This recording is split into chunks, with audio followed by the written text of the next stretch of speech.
Welcome back to the Unstuck movement, true testimonies of breakthrough. Today we have an amazing guest with us, one of the co-founders of GiveSendGo.com. Heather Wilson is here. Heather, I like to jump into these episodes right off the bat with a powerful question. And I love that you talk about the importance of saying yes, even when it's difficult. What moment in your life made you realize the significance and the importance of saying yes, especially when it's really hard to do so? You know, the fact is that you don't actually know it's the hard moment when you're embarking on it. And so, many times in my life, I've had to say yes and saw some growth from it. But something that stands out to me is about 7-8 years ago, I had found out I was pregnant. My youngest was 10, and now I'm pregnant again. I'm getting ready to turn 40, not in my plans, but obviously God's plans. And so with that, we said, we have this 10-year gap. What if we were to adopt a child that fills the gap? And so we were like, yeah, this is a great idea. We're going to be raising kids forever now anyways, because we have this baby. And so let's go through the foster care program in our community and adopt a child, maybe like an 8-year-old boy or something around that. And so we went through the foster care program. It took over a year for them to ever complete the home study. And we were finally like halfway through the year going, maybe this isn't what we were supposed to say yes to. Doesn't seem like there's really a need for us. We're like jumping through these hoops, nothing's happening. And then just about the year mark from when we had started the process, we get a call and it said, and I was actually on a little trip with my mom and mother-in-law. My husband was home. I get the call and they said, congratulations, you've been approved as a foster parent. We have 5 siblings we need to emergency remove from their home. Can you take them? And I was like, I'm not even going to be home for 2 days. So I called my husband. I said, hey, I don't know anything about this. I don't know the ages of the kids. I know nothing. Here's the phone number. Let me know what you decide. I'll be home in 2 days. And so I drive home a couple days later and I'm pulling into my driveway and 5 children come running out of my house. Now I have at this time 4 of my own. And so 5 more children come running out of my house and their ages were 10, 9, 8, 6, and 5. So I had an 11, 12-year-old and a 2-year-old. And I was like, man, when I told God I wanted to fill the gap, I should have been more precise. I didn't want to actually fill the gap. But these kids come running out and they go, are you that dude's girlfriend? Because they'd been home with my husband for 2 days, not really knowing what was going on. And here I come in and I find out that these are 5 siblings that were emergency removed from their home. They're supposed to be with us for 15 days as an emergency placement while they try to find family or somebody. Mom's going to prison for abuse, like locking kids in closets and tasing them, like bad things.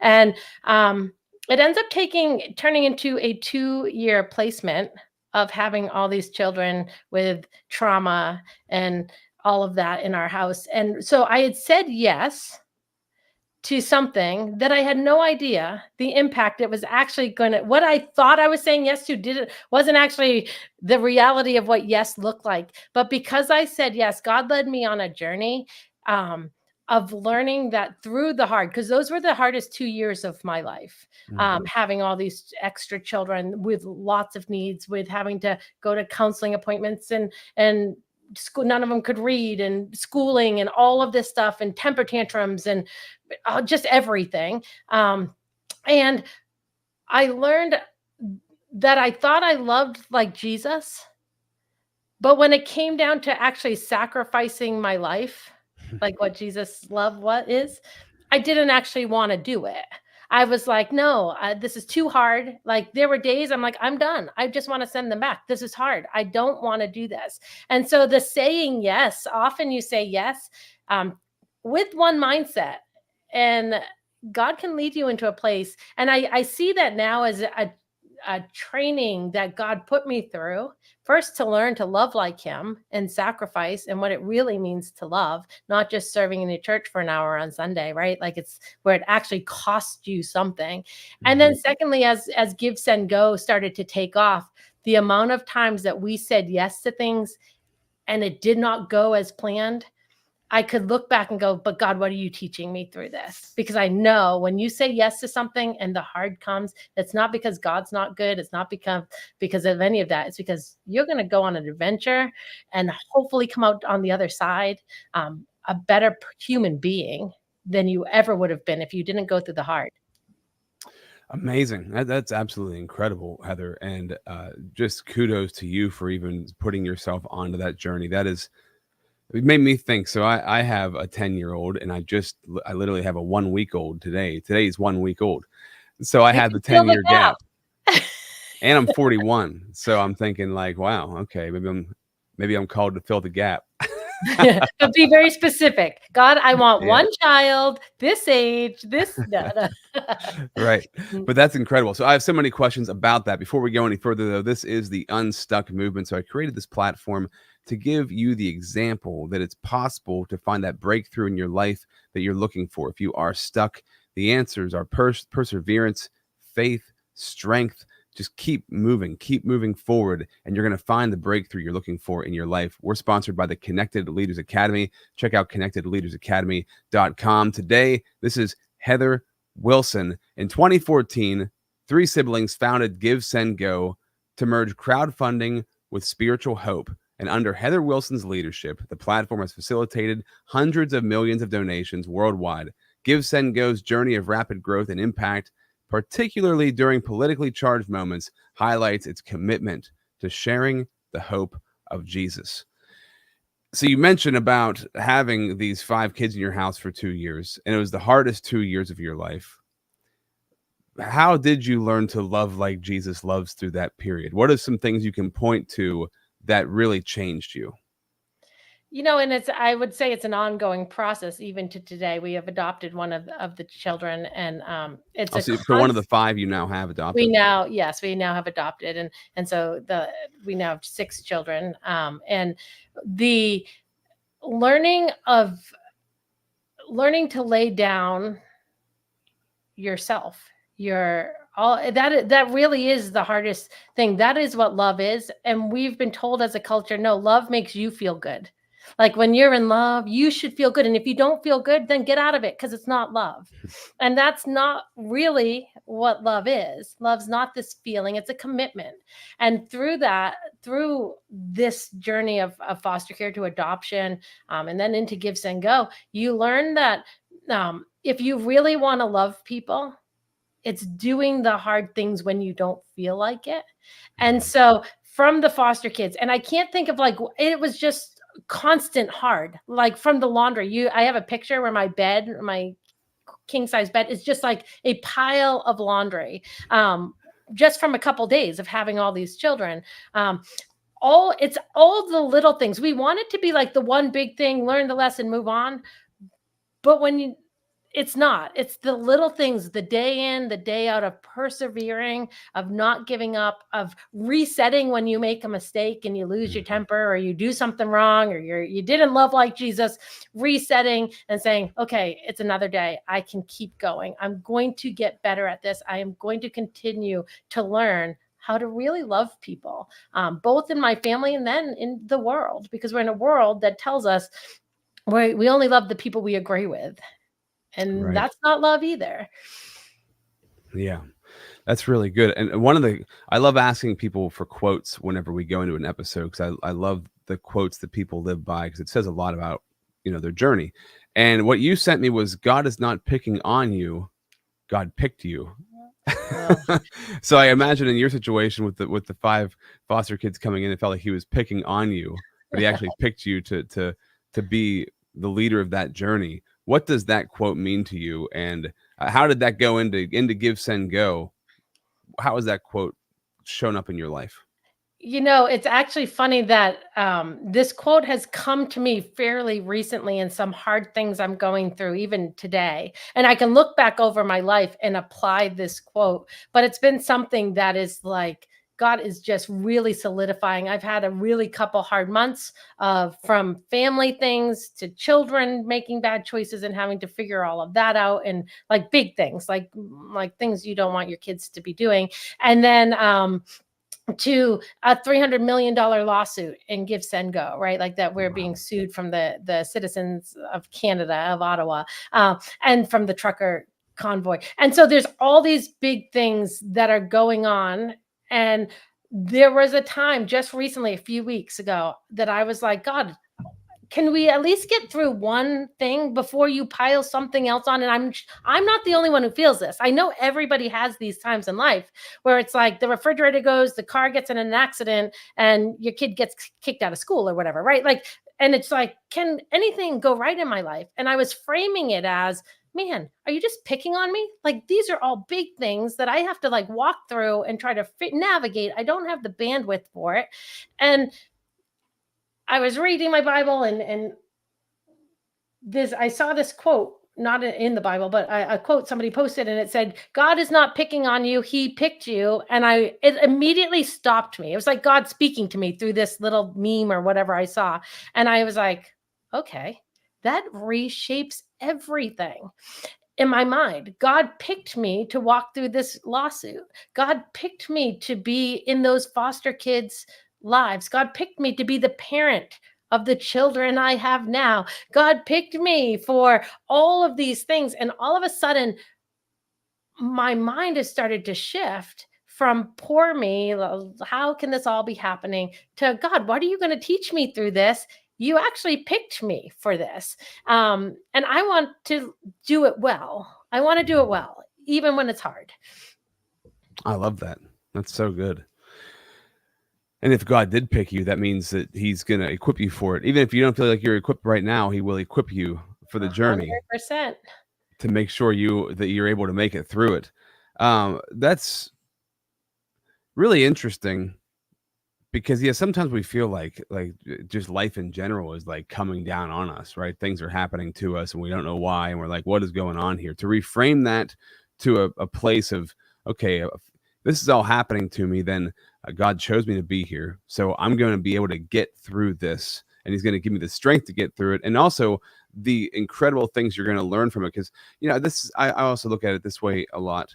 God really wants me to grow. He needs me to grow to go where he wants me to go. And if I don't grow, then I'm going to stay right where I am. I'm probably going to slip backwards because there's no standing still, right? So we have to continue to grow in those places. And he gives us the situations and the opportunities to do that. And he's patient too. So it's good, right? But we have to frame it and look at it that way. Yeah, it's not happening to you. It's happening for you. Like Yes. it's for your good. If you can get through this, and like you said, God will equip you. And the cool part about it is when you say yes and you go through those hard times where there are days you want to give up and days you mess up and all of those things, when you get through it, you can look back and go, wow, God is so faithful. And the more times you experience God's faithfulness in the hard times, it makes the new hard times easier. Now, not because the situation's easier, but because your faith in the faithfulness of God is so solid. I now embrace the hard, and not perfectly at all, but I now, when I refrain my brain to he picked me, I now take these hard things and I go, ooh, what's God gonna do through this? What adventure does he have me on? This is just the middle of the story. This hard is just the middle of the story. So I can't wait to see what it's going to turn out to be. I love that. It's so true. And you can lose sight of it so easily. So staying fixed on that, like just keeping your mind set on, okay, God's moving through this. There's something amazing is going to come out on the other side of this. Because especially when you're in the middle of something really difficult, it seems like it's never going to end. And you can remember back to those situations you went through that were super hard. And when you're in the middle of them, you're like, this is my life forever now. It's never going to not be like this. But then once you're through it and you look back, you're like, oh man, that was just a moment in time, although it felt like eternity.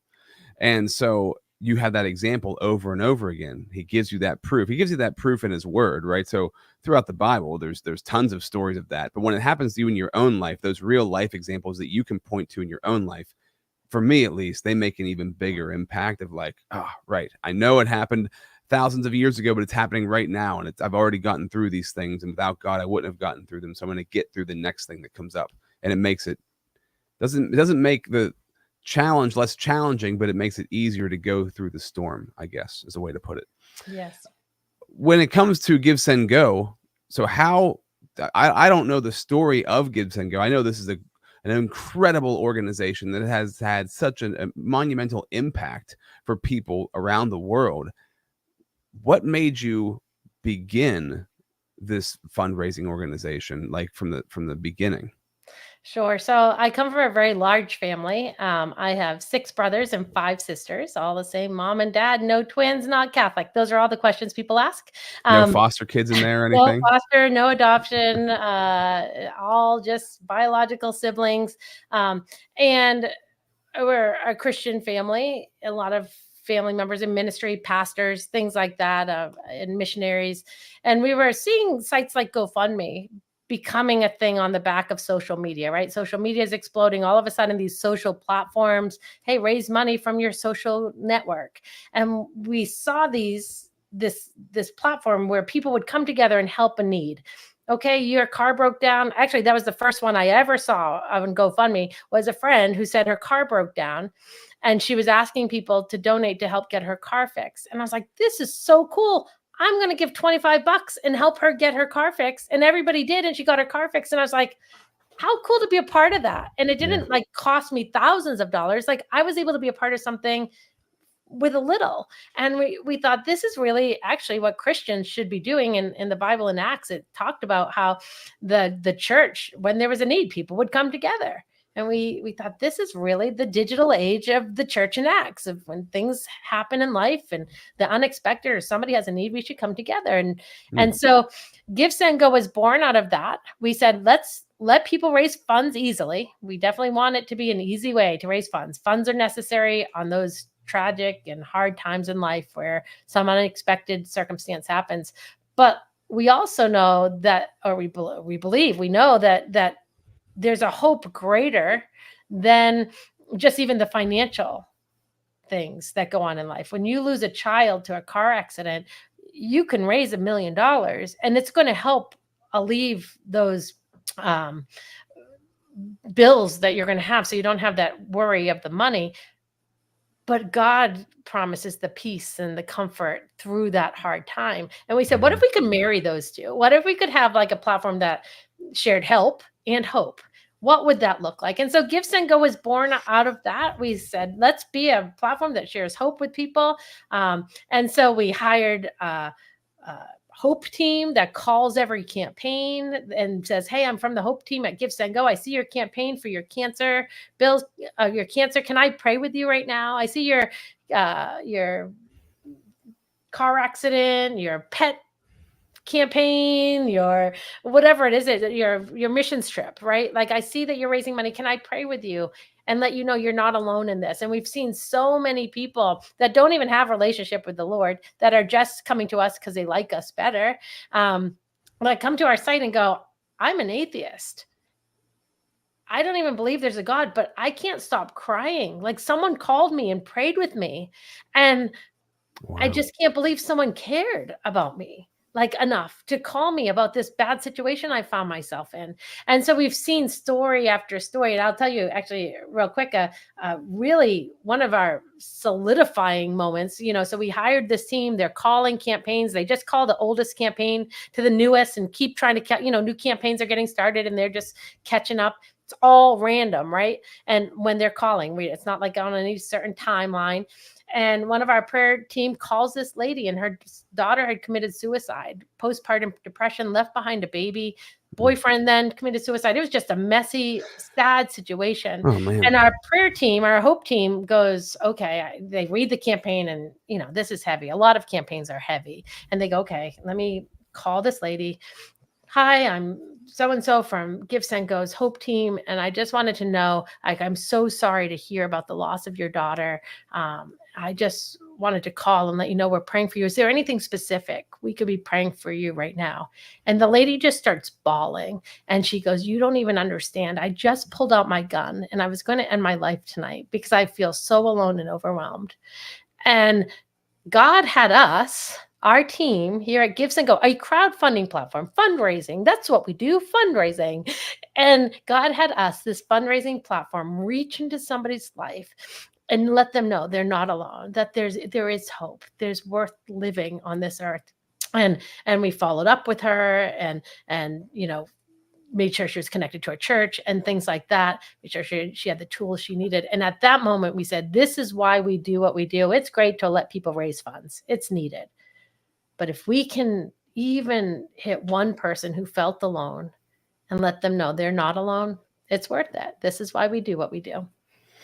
Wow, that is incredible. Yeah, that's how God moves. You never even can predict how it's going to happen. That's what an incredible story. So we're going to jump into our sponsor real quick, 60 seconds, and we'll be back in 60 seconds to talk more about GiveSendGo. I know that starting something as big and successful as this does not come without challenges, and you've been through some challenges. So I want to hear about that and what has gone on over the past couple of years for you to keep saying yes and embracing the hard is the theme for this episode, embracing the hard and knowing that God is with you in those moments. I want to dive deeper into that in 60 seconds.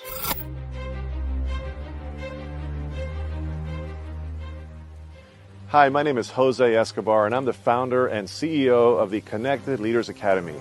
We're a growing tribe, a community of entrepreneurs all over the world, globally, all across the country, high performers, titans of industry.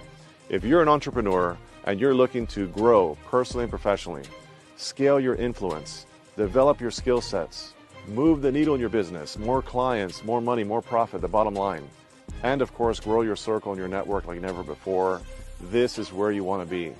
Join the Connected Leaders Academy today. We are scaling massively. We want to welcome you in. Check me out on Instagram and on Facebook, the @ JASCO25. We look forward to having you join us. Take care. So, Heather, as you launched GiveSendGo, embracing the hard, right? Something that's grown to such a global platform that has so much influence and impact and is changing so many people's lives. More hard, more difficulty pops up.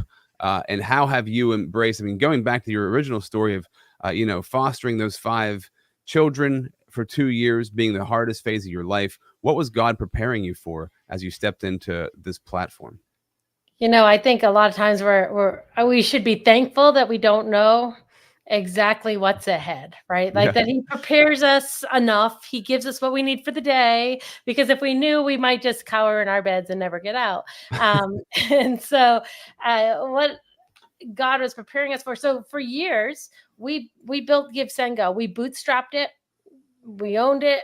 Any money that came in went right back out to marketing, and year after year we grew. But in order to make a platform like GiveSendGo successful, you need volume. And so it's growing. We're trying to target people to let them know there's this other platform, this Christian platform on GiveSendGo, and that they can use. We're cheaper than our competitors. We are better, all the things. And we wake up one morning, this is about 4 to 5 years ago, and a young man named Kyle Rittenhouse, I don't know if you recognize that name, had started a campaign on GiveSendGo, and I didn't know it right away, but I knew something was off or something was different, because there was thousands of emails, mostly hate mail, a couple death threats, a couple, I had to change my phone number because I had voicemails from the middle of the night calling me all sorts of crazy derogatory names. They reached out to my children on social media and let them know that they should probably kill themselves for having a mother that's a white supremacist like me. I don't know how white supremacy had anything to do with it at the moment, but all sorts of crazy stuff that I was like, what is going on? I look at my brother Jacob, who's my co-founder in this, and going, what's going on? Well, we see that this guy, Kyle, we don't know him, we didn't know him, that he had started a campaign on GoFundMe and it got shut down, and on PayPal and on Facebook and on all the platforms, and he just got shut down, that no one could talk about Kyle's side of the story. We didn't know. We saw obviously the same clips everybody else was saying, that judging him guilty for shooting and killing that guy, and we had our own opinions, but we were watching it, and he wanted to raise money for legal defense. And we were like, well, he lives in the United States of America, you're actually supposed to be presumed innocent until you're found guilty. Even if you are guilty, you're supposed to be presumed innocent. We don't know if he's innocent or guilty. Should we allow him? And this was a really, really hard yes, probably second to the foster care. The foster care, I think I said yes easier because I didn't know what I was getting into. Here, I heard all this noise against us, and I was like, is this where we want to take GiveSendGo? We're sharing the hope of Jesus. Like, is this going to deter people from knowing about Jesus? We had Christian groups writing to us telling us we should not allow this, and how dare we let this kid raise funds. And we had non-Christian groups and all over, like everybody seemed to hate us, right? And we were getting attacked, our website, DDoS attacks trying to take us down. And it was like crazy. And me and my brother said, let's pray about this because we want to make sure that we're doing what God wants us to do.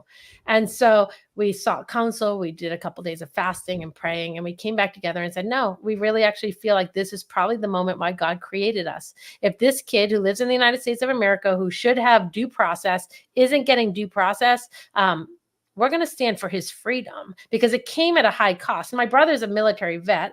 And so we know the cost that actually goes into us being able to have the freedoms and the judicial system and the things that are afforded to us in the United States. And we said, you know what, we understand that freedom, both spiritually and physically, came at such a high cost. We're going to allow this kid to raise funds on GiveSendGo. And he raised $600,000. And a year and a half later, he gets found not guilty after all the evidence comes out in court. Now, there were the people who were like, yay, GiveSendGo, thanks for standing behind Kyle. And we said, no, we didn't stand behind Kyle. We didn't know if he was innocent or guilty. It's not based on our own feelings around this. We're going to be an independent platform that allows anybody that's raising funds for something legal to use our platform. No matter if I disagree with them, even if I don't like what they're saying. And that can be a hard thing. That's a really hard thing when there are people on your platform saying things you don't like, and you're like, am I supposed to shut them down? And you go, nope, they're not raising funds for something illegal. So we're going to let them, we're going to share hope with them through this. And so these were some of the hard yeses that we had to say, yes, we're going to step out and stand for freedom. We're not going to just pull back and be like everybody else and say, no, we're just the Christian platform only for, us four, no more. No, we're going to be for everybody. And then we just got catapulted into the national spotlight because we were this rebel platform who probably was made up of all sorts of they called us all sorts of things.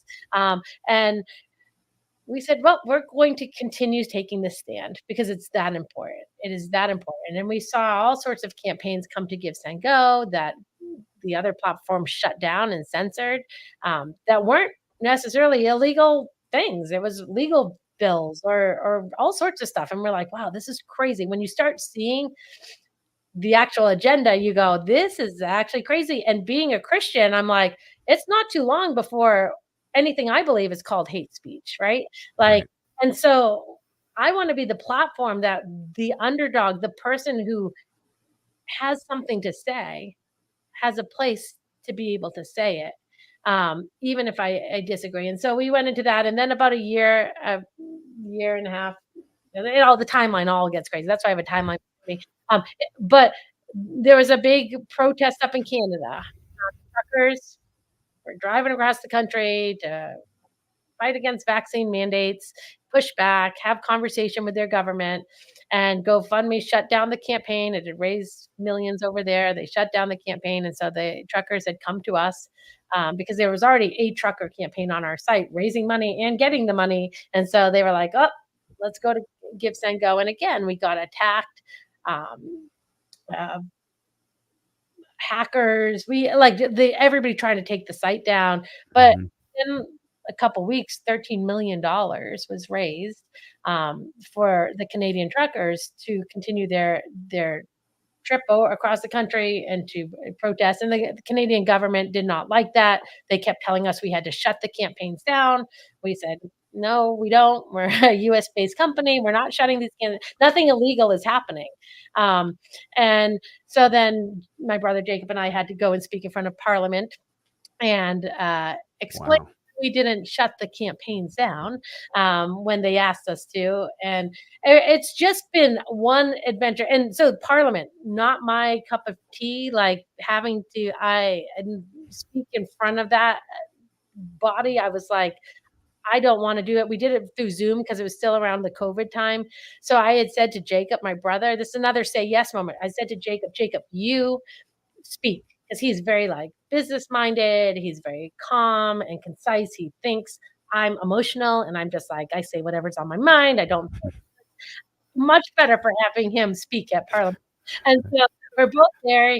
I'm in like the watching room. I see him being projected in front of Parliament, and he's talking, and they're asking hard questions, and he's doing so good. He is just like nailing it. He's calm. He's no defense. Like and I'm sitting there just praying for him. I'm like, this is my job to pray.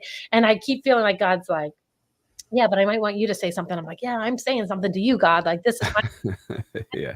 all of a sudden freezes. His internet goes. And I'm like, and so they try to get him back, and he's not coming back. And so they go, so Miss Wilson, we assume that you can also take over questioning. And I was like, oh, and another say yes moment that it was like, I was so nervous. Like I could have thrown up. Like I was that nervous. I was like, I don't want to do this. And I said yes. And it was great. And I'm so grateful that God put me in a place where I had to say yes. Because sometimes he does too, and he put me in a place where I had to say yes.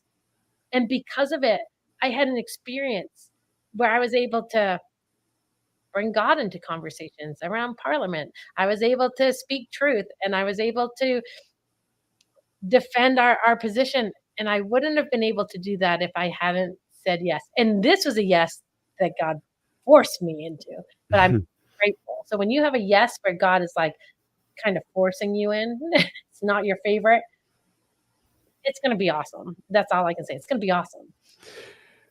Hold on to that it's going to be awesome, because you're going to be in resistance mode the whole time, right? Leading up to the yes. Exactly. Because I mean, that's such a good story. That is absolutely incredible. And I love the fact, because when I think about it, just like logically, you create a platform to help people raise money for something that's going on with them.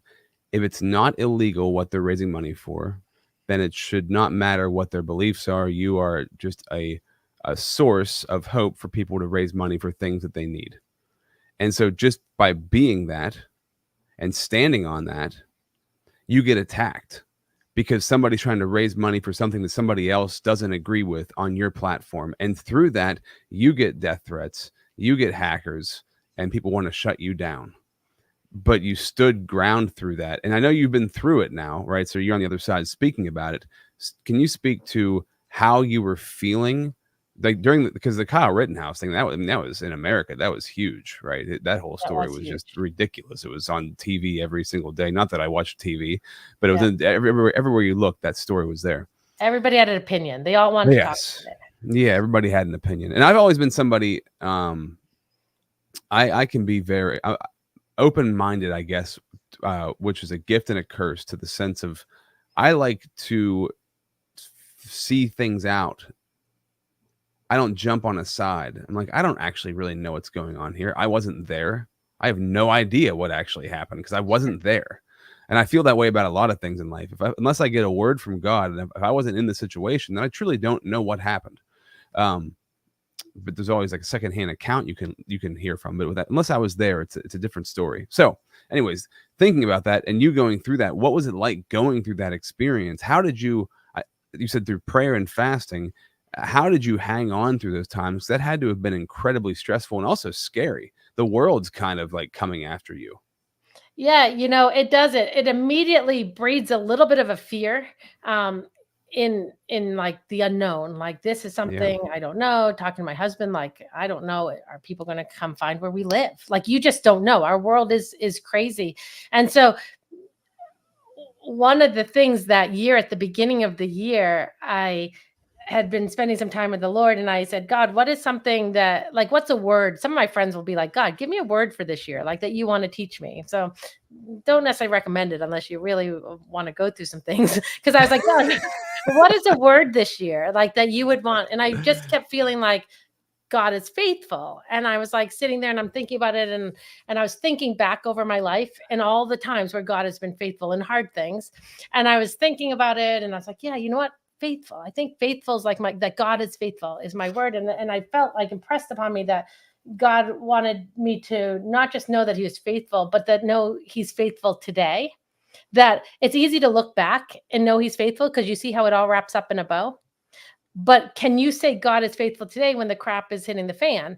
Like, are you able to say God is faithful? I don't know how this is going to turn out, but God is faithful, and I can rest in that and walk confidently in that because I know God is faithful today. And that was my year of going, God. And there was a lot of things that happened that year. I had a brother pass away. I had just a whole bunch of things that happened that weren't good that year. And through everyone, I was like, all right, God, you're faithful today. I don't know how this is going to end. I don't know how this is going to wrap up in a nice bow, but I know from looking at history with you, my walk with you, you've been faithful and faithful and faithful. You will be faithful, and you are faithful today. Just because I don't see the end of it doesn't mean you're not faithful. You are faithful. And that's what I need to remember. And so going through those emotions and the fear and all of those of deciding to take this step in the journey was just another step in saying yes, because God is trying to teach me he's faithful. Now, with the Canada, we're in a lawsuit, right? So we allowed this campaign, these two campaigns actually, and we got served. So let me back up because it's a pretty cool story too. We, right before the truckers, one of our bookkeepers said to us, hey, there's this cybersecurity policy. I know you guys have talked about getting one. It's like $1,500. It's pretty cheap. You guys should just get it. And we're like, yeah, go for it. Like we've been talking about it. It's cheap. Let's just get this. And so we got this cybersecurity policy. No clue. We haven't needed it in the last 7 years. We just figured it's a good thing to have when you're online as a company. And so we get the trucker campaign. We get hacked. The site gets taken down. It's like a mess. We had to bring in backup people to help us figure out security, like crazy amount of things happen. And we move forward just dealing with all of the ramifications of being hacked and all of that. And then about 9 months later, we get dealt with this lawsuit. Hey, you're being named in a $300 million lawsuit. And we're like, and Jacob's being named specifically, and then GiveSendGo is being named as well. And so we're going, okay, what do we do? Like, do we get a lawyer? We have a lawyer who wants to work with us. Do we go with that route, or do we just sit back and wait till it comes over? They have to settle it up there, then come across the border. And so Jacob was like, I just keep hearing the battle belongs to the Lord. Mm-hmm. And we're like, yeah, you know what? It does belong to the Lord. We really believe that. So maybe we're not supposed to do anything. It's God's battle. It gets closer and closer to the date where we have to either put in a defense or default. And then when you default, you're just in the hands of whatever happens. Mm-hmm. And so it's a couple days. And again, Jacob's like, listen, I want to go and I want to pray. I want to spend a little time, like really focus on this one issue. He comes back. He's like, okay, I kept hearing the battle belongs to the Lord. I looked it up in the Bible to see where it was, David and Goliath. So David goes out, he goes, the battle belongs to the Lord, right? But then he goes and he gets a stone and he slings it. Like, he doesn't just sit there and wait for something to happen. He actually goes and engages in the fight. And he's like, I really feel like we're supposed to engage in this fight. So we had like 2 days left before we call the lawyer. We say, okay, tell us what this is going to look like in the next couple of years. How much is it going to cost? What is this? We don't know. He goes, well, it could take years. We're not sure, but probably in the next year, 2 years, probably $250,000. And we're like, oh, like that's not in our roadmap of budgeting. But it's like, okay, well, we feel like the battle belongs to the Lord. He's led us to this decision. So we tell the lawyer, okay, we're going to go ahead, submit a defense for us. We hang up the phone, and literally less than 3 hours later, we get a phone call unsolicited. So this is same day, 3 hours later, we didn't do anything. And it's the insurance company. And they say, hey, we've just finished up your claim and we have a check for $260,000 for the hack and breach you had in the time you're out. And it was like, oh my gosh, the battle belongs to the Lord. Like 250 and God gave us 260. Like he was like, don't worry about this. I've got you in every area of this. So it's such a cool, when you see things like that can't be coincidences. It makes it easier to say yes. It makes it, but you only get to those places when you do say yes. If you choose to say no and live in fear and not do anything, you're never going to have these great stories of how God came through because you're going to depend on yourself. It's when you say yes to the incredible things God's asking you to do that may be way beyond what you're comfortable with. Oh man, Heather, that's so good because you can take it down to the most like small, minute situations to the largest, most intense situations. You have to take action. And in our life, taking action that's where a lot of the fear comes in. So what action am I supposed to take and what's going to be the outcome of the action? And what if it doesn't work out? But God wants you to take action. He wants, this is how I've always felt like he wants you to move in what you can do. And then he's going to move and do what you can't do. Yep. Right. But if you don't make the movement, then things aren't going to happen. And I put that on everything that anybody's going through. If you're sitting in a place you're uncomfortable with, you have to take action. You've got to decide. Pray, like you said, prayer and fasting. Right, fasting is very important. That's a very important part of this that a lot of us don't want to hear. Right, we like our technology, whatever you want to fast from. Yes, yeah, exactly. But it's so important because that's where those breakthroughs come from. And I would imagine through all of this, through Kyle Rittenhouse, through the trucking convoy situation, that GiveSendGo is bigger and more renowned than it's ever been. Correct? Yeah, so we're available in 86 countries around the world. We have grown year So after year. How would you say before Kyle Rittenhouse to where you are now? What is like the percentage of growth? Do you know? Like, I don't know off the top of my head, but it's not even comparable. Our staff has grown, hundreds of percent. We have 40 something staff. I think we had like 4 or 5 back then. It just has continued to, as people hear about GiveSendGo, even if they don't like the stance of freedom, even if they don't like the Christian part of who we are, the hope part, we cost less. Our processor we cover part of our processing fee. And so you keep more of the money you raise. So even if you care nothing else, when you're fundraising, if all you care about is the money aspect of it, well, you'll keep more money on GiveSendGo.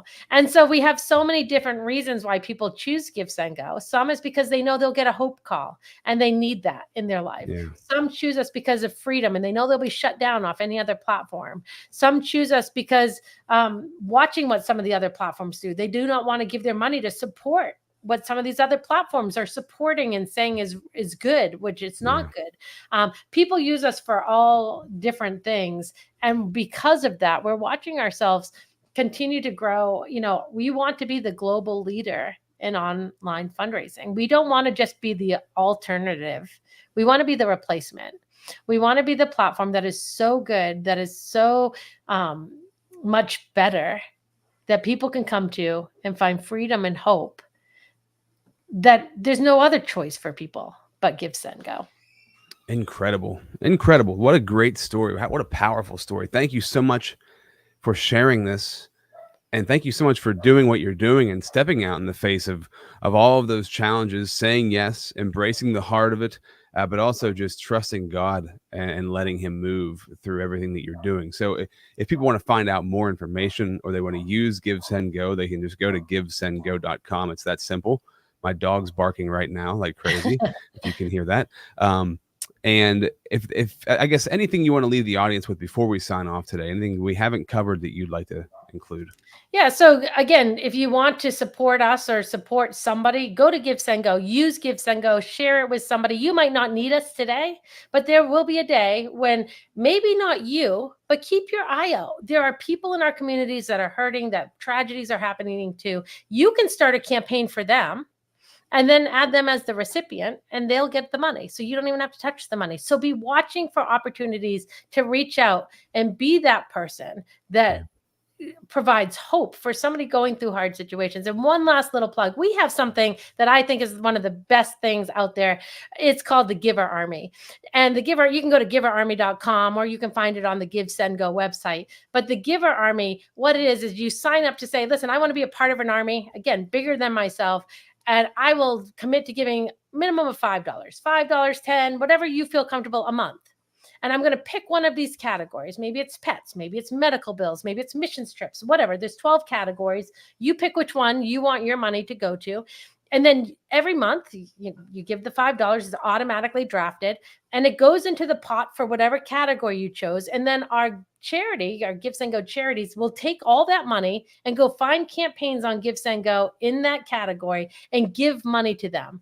It is the crowd for the crowdless. It is people who we see people come on and go, I couldn't raise money. I don't really have a family. I'm not a part of a community. I'm kind of alone. And they go, I don't have anybody to ask. And we go, well, we have the Giver Army. And so if you want to make a difference, giverarmy.com. And with the Giver Army, we throw a party. It's coming up in October that you get invited to. It's a free party. We pay tens of thousands of dollars to throw a free party for our Giver Army, where we celebrate what God's doing through the lives of the givers who decide to give even just $5 a month to be a part. And there's a lot of other little perks that you get. We're working on cheaper processing when you do have a campaign. We're working on, you get a Right Now Media subscription. Lots of cool things that you can have for being a part of the Giver Army. And so if today you're watching this and you say, man, I can afford $5 a month and I want to be a part of an army that's a crowd for the crowdless, that one day I might see somebody that says, because of you, my life situation changed. Mm-hmm. Join the Giver Army today. So that's my little plug. That's amazing. I love it. giverarmy.com, GiveSendGo.com. Heather, this has been just fabulous. God bless. I'm going to say a prayer as we sign off here. Lord, thank you today for this connection with Heather Wilson. Thank you for her story, for strengthening her and her platform, and everybody, the millions of people that she's helped around the world through this platform. Lord, you're so good. We give you all the glory. And I just pray for continued prosperity, continued impact, growth, and increased influence for what the GiveSendGo platform can do. In Jesus' name, amen. Amen. So cool. Thank you, Heather. This has been the Unstuck movement.